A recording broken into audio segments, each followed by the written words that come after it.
escuchemos el mensaje del vicepresidente de la Iglesia Nativa Americana de Norteamérica, el señor Sandor Iron Road.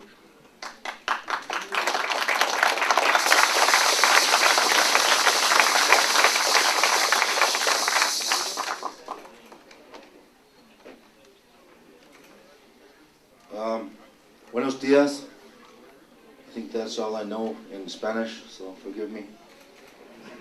I'd like to say thank you to the Great Spirit for allowing us to come together for the betterment of our medicine. There's so much to learn and to share with each other, and many tribes have come together for that purpose. And I'd like to thank the university for hosting us, and the many teachers, professors, and the students for their participation, in the ceremony that took place this morning here.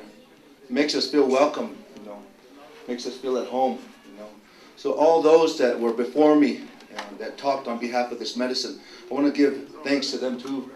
For the work continues today as we're the generations that continue on, representing our medicine and our way of life. So through that, there's so much to learn in these few short days here. But I'd like to read a statement, from the Native American Church of North America, United States, Canada, and Mexico. Message from the President of the Native American Church of North America to the International Congress on Traditional Medicine and Public Health. Peyote convened at the University of Toluca, Mexico, October 20th, 22nd, 2010.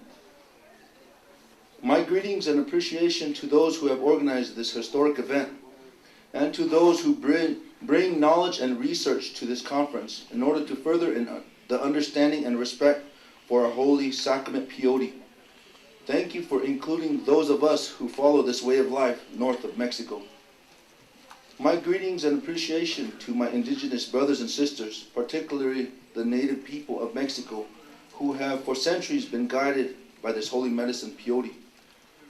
Your native relatives to the north in the United States and Canada have profound respect for how you have lived with and protected this holy medicine in its southern homeland. Here in the north, our peyote way of life has long been misunderstood and even abused by non-native people. We have fought many battles in many arenas to preserve the dignity of our way of life and protect our sacrament. We are humbled before this medicine, but we are warriors in protecting it.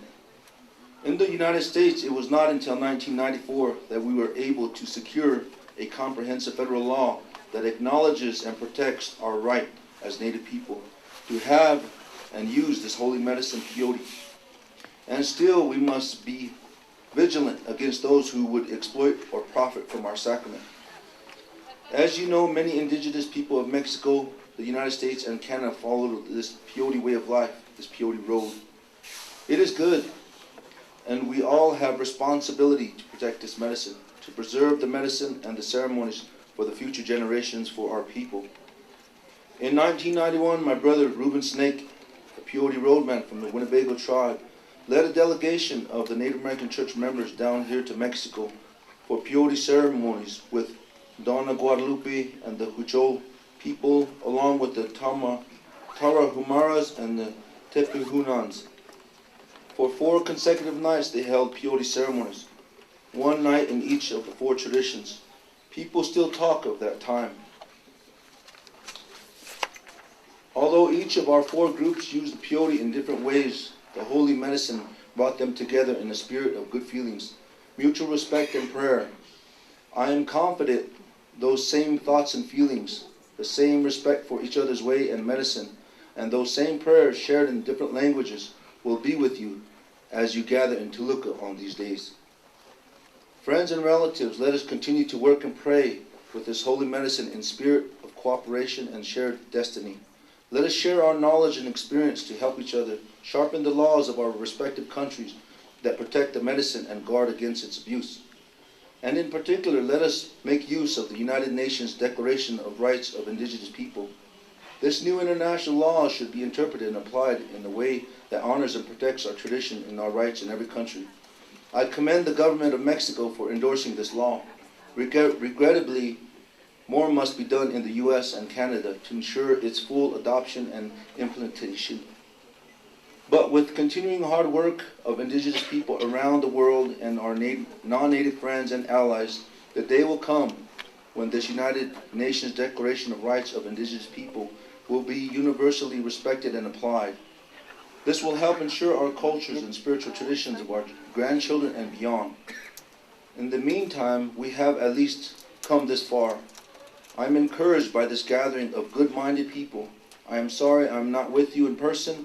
Some health problems prohibit my ability to travel so far this fall.